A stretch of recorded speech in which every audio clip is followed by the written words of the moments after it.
great EPA Administrator Lee Zeldin. Lee, thank you so much. And proud Atlanta native Kelly Loeffler, thank you for all you're doing at the Small Business Administration. All right, you guys are lucky to have a great Trump-endorsed Lieutenant Governor Burt. Burt, good to see you, man.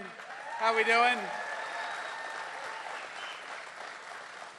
Burt greeted me on the tarmac today. He had been on the tarmac, I think, for a few minutes because he was sweating bullets. And that hot Atlanta sun, I felt bad for him. But Burt, thank you. You're going to make a great governor for the state of Georgia, and we're with you every step of the way. Now, I understand we got a little preview. This is my idea. A little preview of the Senate race here in the great state of Georgia. How'd they do, ladies and gentlemen? Do good? Well, let me thank Coach Derek Dooley. Derek, thank you for being here. Let me thank Representative Buddy Carter. Buddy, thank you. Good to see you, man. And, of course, the great Mike Collins. Mike, thank you for everything that you do. It's good to see you, man. Now, here's the thing. We're at a great American facility. I want to thank these great workers behind me. I feel bad for these guys because they got to stand up the whole time I'm talking. You guys get to take a seat, and boys, strap in, because we're going to be up here for about 3 hours. You give a politician a microphone, and it's always tough. Boys and girls. We've got a few ladies back there, too. But here's the thing. This facility, this manufacturing plant represents what makes America great. Because the products that you build, the jobs created here, the ingenuity and the technology and the development and all the things that actually make America run are built right here at this incredible facility. So thank you to Alta, thank you to the workers, and thanks to the people who make this facility run. Now, I heard something before I went on, because there's this big refrigerator right behind me, right? And somebody told me it was 13 tons, is that right? That's a big refrigerator. Now, am I also right that a lot of the products that you guys make go into Chick-fil-A? Is that right? Okay, I know that's a great Atlanta company, but as a customer, a frequent customer at Chick-fil-A, I've got a personal connection because you guys make a great American company run, and that's what I love about this country. When you guys make a great product, it enables more great products to be made. That creates more jobs for our people, that creates more American innovation, and it creates more prosperity for the American worker. And I'm here, of course, as a representative of the President of the United States that has done more for the prosperity of the American worker than any president in a generation. So can we give it up for President Donald J. Trump, because I know he's watching.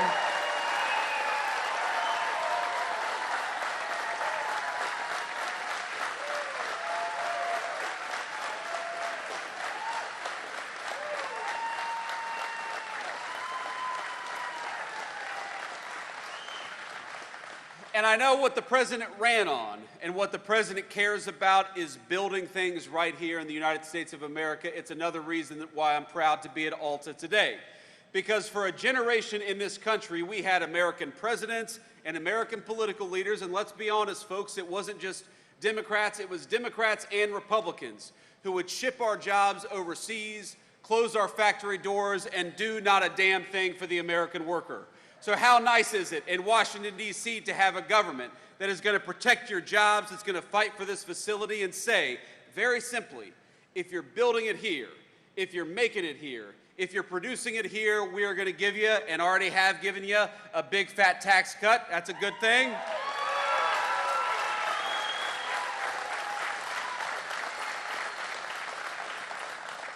But if you make it overseas, if you try to do something with a foreign worker as opposed to an American worker, if you try to ship our great American jobs and great American factories overseas, then you are going to pay a big fat tariff before you bring that crap back into the United States of America.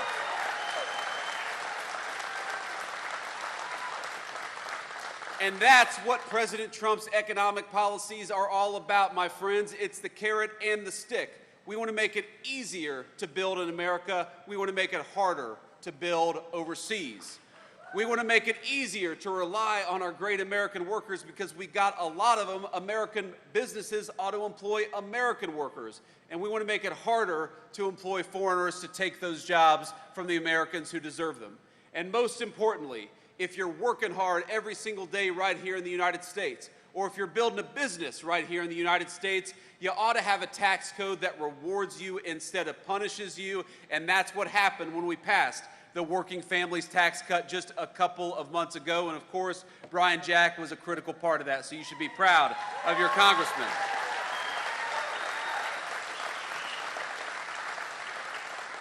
Now, what does this law mean for you? What this law means for you is that your take-home pay is going to go up over $10,000 over the next few years. What that means is that if you're working an hour of overtime, the federal government is going to keep its money the hell out of your pocket. Because if you're working hard, the government ought to leave you alone. Ain't that the truth?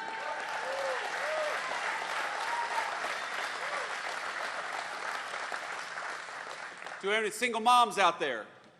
Any single dads, any people who work hard every single day? I had a single mom, and for a time my mom worked at a restaurant. She waited tables, like a lot of folks out there. And you know what we did in this new law? We said that if you're working hard and you're making your income via tips, we are not going to tax tips anymore because we want to give everybody out there that's working hard for those tips a little bit of relief. And that's what the Working Families Tax Cut did. No matter where you are in this country, if you're working hard and play by the rules, you ought to have a government that stands up for you instead of fights against you. That's why we increased the child tax credit in the Working Families Tax Cut. That's why we eliminated taxes on overtime and on tips. And that's why we had the biggest tax cut for families that this country has ever seen, because we believe that you ought to keep more of your hard-earned money, and we believe that if you're busting your rear end every single day, the government ought to make it easier for you and not harder for you, and that's why we fought for that legislation.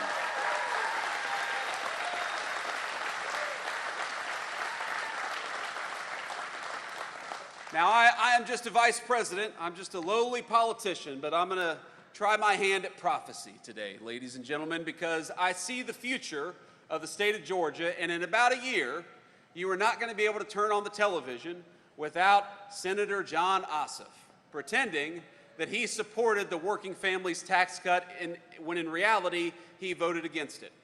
And I saw a TV clip of him today. You know why he said he voted against no taxes on overtimes?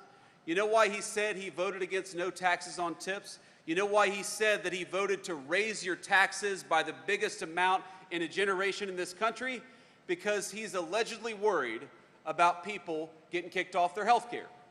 Well, you know what? The President of the United States made a promise, a sacred promise, that the only people who are going to lose access to health care are illegal aliens who shouldn't be in this country to begin with.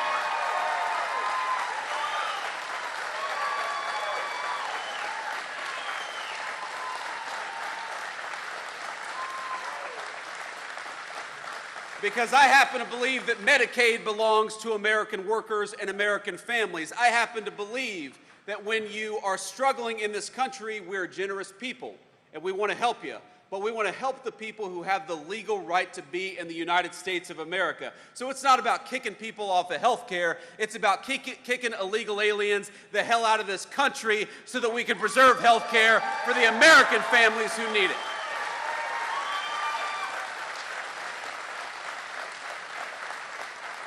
And that's what the Democrats never talk about. That's what they'll never tell you. They'll say, well, Republicans want to do this to health care. They want to do that. They want to do all these terrible things. When in reality, if you look at what the Democrats have done, what they've tried to do is to allow millions and millions of illegal aliens into this country, to give them benefits that ought go by right to American citizens, and then to attack Republicans when we dare to stand up for the American citizens who have the right to be here. So when you watch those TV commercials in a year, and John Ossoff, I tell you, he's going to pretend to be a reasonable moderate. He's actually going to run TV advertisements, I promise you, because I ran against a guy like this in the state of Ohio, where he says that he supported President Trump's agenda. But in reality, while John Ossoff pretends to be a moderate when he comes to Atlanta, he is a far-left liberal in Washington, D.C., and that's the only place that it actually counts if you're a United States senator. So why don't we ask John Ossoff, why did you vote to raise taxes? Why did you vote to keep illegal aliens on Medicaid? Why did you vote to bankrupt Medicare? Why did you vote to make sure that people who work overtime and earn their income from tips pay as much to the federal government as possible? And the simple answer is because John Ossoff, whatever he pretends to be in his television commercials, he doesn't give a damn about the 3rd District, and he doesn't give a damn about the people of Georgia, but we do, and we're going to fight for you every single day.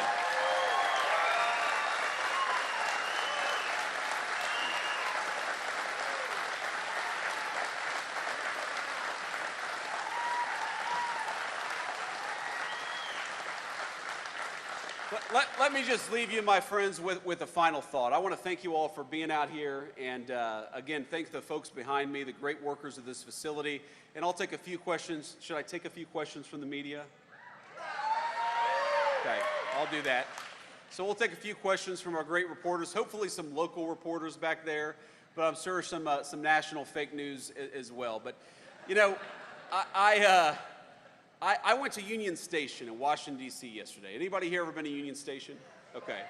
It's a beautiful, beautiful building, really a monument to American greatness. I was walking around, I was looking up at it, these beautiful high ceilings. It looks like something out of a fairy tale.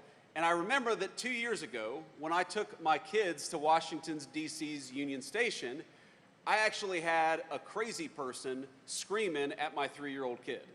Because for some reason, and I never understood this, American leaders decided it was compassionate to allow people to fester on the streets, yelling at our young families instead of giving them the medical care that they need and getting them off the streets, which, by the way, makes it easier for us to all enjoy these great public spaces in our country. And I haven't been to Atlanta in a little while, at least now with the Secret Service detail. I haven't walked around Atlanta in a little while, but I bet that as great as Atlanta is, and as beautiful of an American city as it is, there are places in Atlanta where you wouldn't take your family today. Is that correct? Just like in Washington, D.C., the national capital of the greatest nation in the history of the world, there are no-go zones where you would not take a young family or you would not take young children.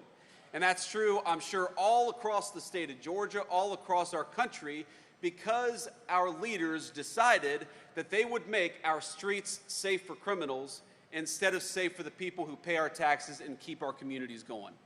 And I think that of all the things that I'm most proud of the president, the thing that I'm most proud about is that he finally put the government to work for the people who actually make this country function and run in the first place. We're cutting taxes for American taxpayers. We're securing the border. We've got 99% reduction in illegal border crossings in this country because we got a president who empowered Border Patrol to keep us safe.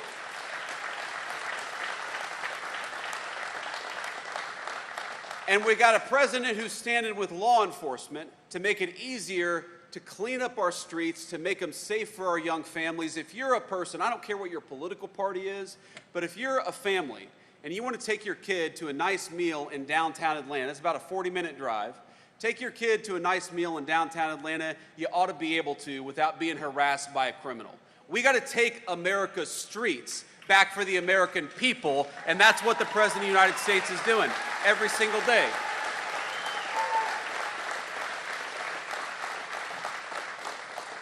And as a person who grew up in a family where we often struggled with money, you know, it is never the rich people that lack public safety in this country. When we go to war against our cops, when we flood the border with illegal immigration, when we close down great American factories, it is the people the Bible calls the least of us that struggle the most and hurt the most. So I'm proud to be here as your vice president. I'm proud to be here as a representative of President Trump. Thank you.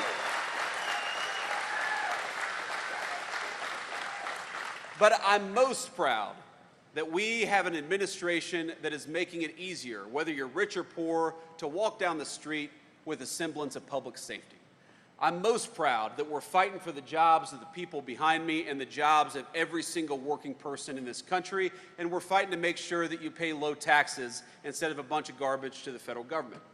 I'm proud that we serve an administration that cares more about American citizens and our public safety than giving Medicaid and Medicare to illegal aliens, which is what John Ossoff wants to do. In other words, I am proud that the kind of family that made me who I am finally has a representative and a fighter in Washington, D.C. I promise you, we'll keep on fighting for you every step of the way. God bless you, and thank you for having me. Thank you.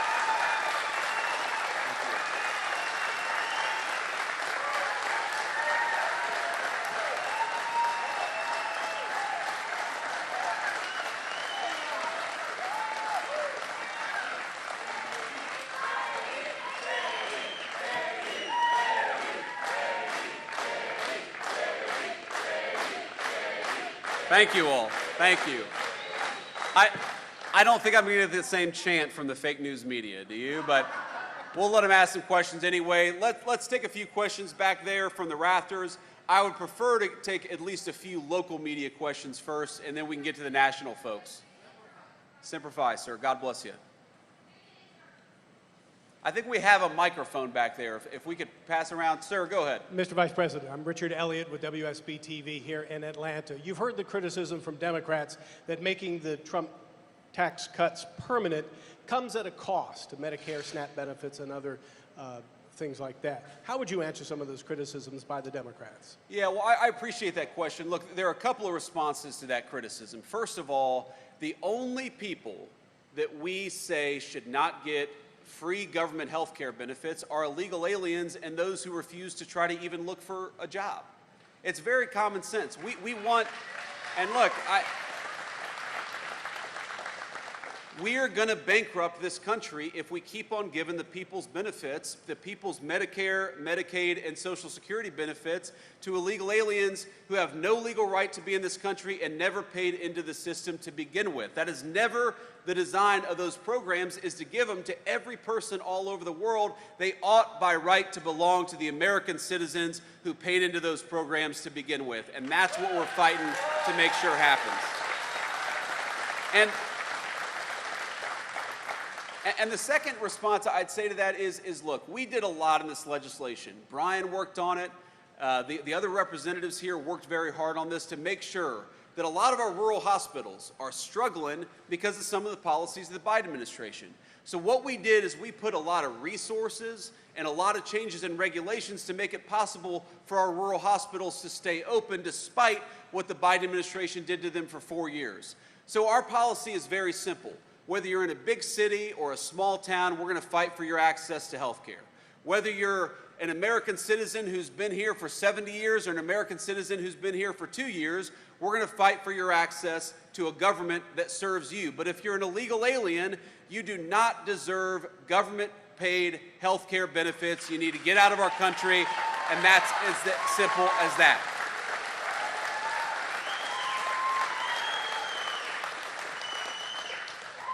Next question.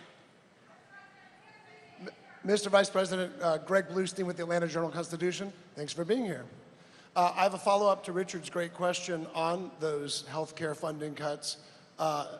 There are Georgia Republican leaders who are legitimately concerned that more than 100,000 people could be knocked off the Medicaid rolls, not just people who are here undocumented or illegally, but people who are working class, who are struggling to get their health care. What message do you have for state Republican leaders on what they should do to reconcile those issues?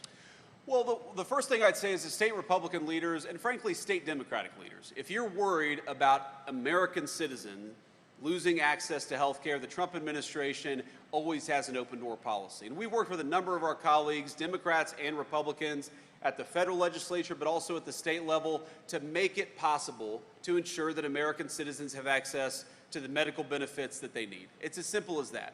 So you're always going to have an open door. Now, we understand that reforms are complicated. Sometimes this stuff takes time to work itself through the system. Many of the changes in the working families tax cuts to Medicare, or excuse me, to Medicaid, you're not going to see that stuff. It's not even, some of it doesn't even go to effect for 6 or 7 years, in part because we want to give enough time to work with people to make sure that American citizens do not lose access to those critical benefits. So if you look at the way we design the law, if you look at the way that those reforms are implemented, and if you look at all the other things that we're doing, we want to work with people to make sure that American citizens get what they're entitled to. What we do not want is people who have no legal right to be here, to benefit from the generosity of the American taxpayer, and to bankrupt those programs. So long as you're willing to work with us on those goals, we'll work with anybody, whether you got a D or an R next to your name, because we care about this country. We want to make sure it's secure and healthy.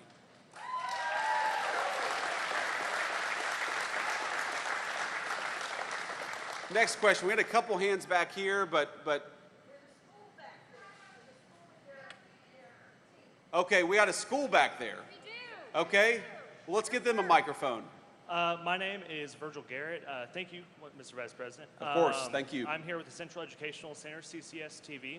The CEC is a college and career academy focused on training high school students to enter technical and trade industries. Can you tell us how the big, beautiful bill will impact us and our prospective jobs? And also, how is the administration focusing on schools like ours? So tell me, you say your name was Virgil? Virgil, tell me a little bit more about your school. So, Central Educational Center, we have classes focusing on trade and other industries. We have audio, video, aviation, cosmetology, dentistry, and students have Got the it. option. Yeah. Okay, thank you. He asked me, Virgil, you asked me to comment on the school. I figured I should learn a little bit about it. I should learn a little bit about it before I commented on it, but I appreciate the clarification there. I mean, our proposal and our principle in the Trump administration is quite simple. We want Americans to be able to pursue their American dream. Whether that means going to a trade school or going to a four-year education, going to the military, we want to give you as many options as possible. And what happened for a long time in this country is that you had both parties, both sets of leaders saying, no, no, no, no. The only pathway that we're going to fund, the only pathway we're going to help you with is if you want to get a four-year degree. If you want to get a four-year degree, great. But if you want to be a plumber or an electrician or a pipe fitter, your government ought to fight for you too. And that's exactly what we want to make happen.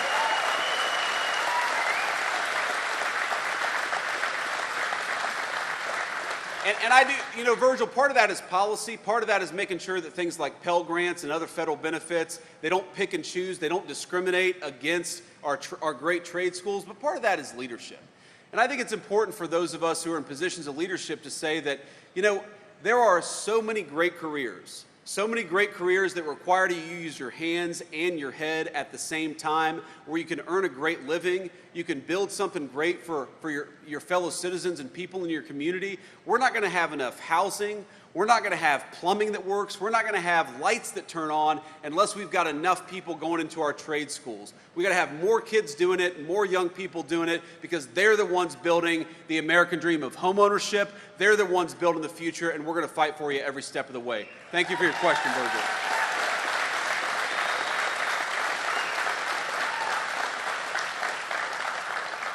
And let's do a few more questions here, and then I'm going to have to hit the road. Sir.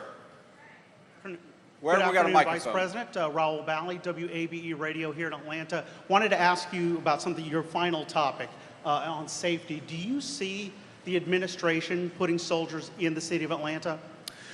Well, look, what we've done is we have focused on Washington, D.C. because it's a federal city under our jurisdiction, but we certainly hope that whether it's Atlanta or anywhere else, people are going to look around and say, we don't have to live like this. It turns out if you just go and arrest the bad guys, you can have cities and streets that are safe again. And we hope that people see what we're doing in Washington, D.C. and follow our example all across the country. I'm a big fan. Look, I grew up in a small town. I love our beautiful countryside and our rural areas, but I love our big cities too. And I want you to be able to go shopping or go and get a nice meal with your family without the fear that you're going to get mugged, or even worse, because you have the audacity to take your family out for a day in one of our great American cities. We don't have to live like this. All we need is politicians who actually care more about public safety for American citizens than they do for violent criminals. In Washington, D.C., in 10 days of what Donald Trump has done in Washington, D.C., did you know armed robberies are down 55% in our nation's capital? It's amazing.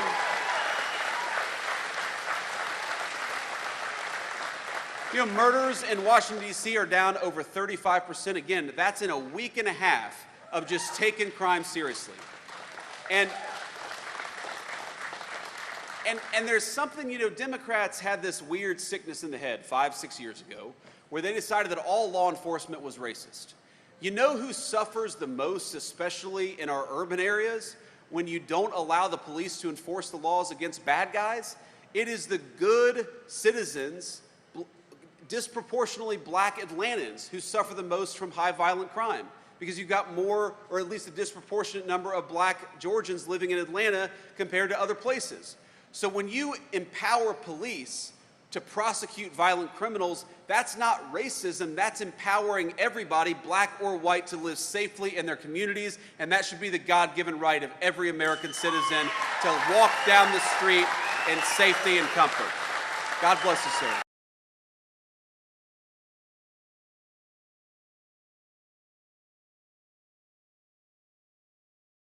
Doug Reardon with Atlanta News First. I know you're here to talk about business and manufacturing. I wanted to ask you about the spending bill's impact on individuals. There was a nonpartisan Congressional Budget Office report that came out last week showing that the bottom 10%, the poorest Americans, would lose about $1,200 a year on their income, while the top 10%, they would add about $13,000 annually to their income. Can you justify for those poorest Americans those differences? Well, first of all, the Congressional Budget Office, sometimes they put out reports that are absolutely atrocious, and I think this is a good example of a very atrocious report. The most important thing for people who are living at the bottom of the income ladder is that they not pay taxes on their income sources. So if you're working hard and you're working overtime, you're going to get a big fat tax cut. If you're working at a restaurant or some other business where you're earning your wages primarily through tips, you're going to get a big fat tax cut. And most importantly, the president's economic policies are going to prevent your job from being shipped off to Asia or to Mexico. That is the very best thing for people at the bottom of the income ladder, and that's why we have the economic policies that we do. If you go back 50, 60 years, what is the fastest period for blue-collar wages rising in the United States of America? It is the time that we are living in right now, thanks to the economic policies of Donald J. Trump. You know what the worst thing for people at the bottom of the income ladder is? It's when you flood the country with millions upon millions of illegal aliens and force our poor Americans to compete for jobs against low-wage foreigners who don't even have the legal right to be here. That is what destroys the wages and the livelihoods of people who are struggling in this country. We want to empower them to live the American dream. That's why we're protecting their jobs, lowering their taxes, and fighting to make their country safe again. And I'll do one more question. Sir, I'm George Cheedy. I write for The Guardian. I live in a small town, less than 1,000 people. I'm also a military veteran. I am a DINFOS-trained killer just like you. Thank you for your service, George. In 1996, in Atlanta, when the Olympics was coming through, Atlanta very famously rounded up people who were homeless on the street downtown, bought them bus tickets, and sent them out of town and often out of state. There was a lot of negative sentiment about that later. It's one of the things that people remember. I am concerned that in the press to eliminate encampments in DC, something similar to that is happening. What is happening to the people who are homeless, often poor, often have a mental health problem or a drug problem? Where are they actually going when these encampments are being broken? So first of all, George, I was 12 years old when the 1996 Summer Games happened in Atlanta, so I don't remember exactly the background there. I was worried about football and fishing and doing all the things that a 12-year-old in southwestern Ohio was worried about. But I think that the question betrays a certain misunderstanding of what we're trying to do and what is the nature of real compassion. I talked earlier about my son being harassed at Union Station a couple of years ago. Now, first, as a father, you have some vagrant screaming crazy stuff. I'm sure a lot of us have had this experience where you have some vagrant screaming crazy stuff at your 3-year-old. As a father, my first reaction is grab my son closer, make sure that he's safe.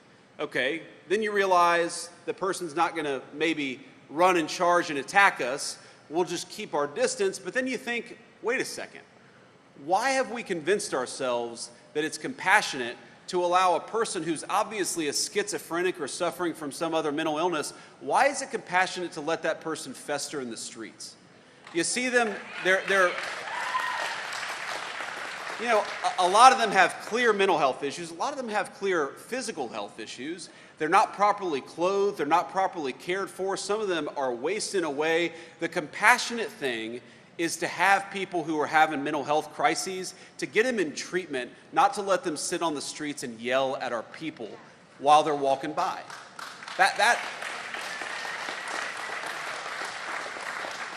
And so the president actually signed an executive order to make it easier for some of these people to get access to mental health treatment. And I don't know for the life of me what happened in this country where we decided that the compassionate thing was to let somebody fester on the streets instead of get the treatment that they need. It's very simple to me.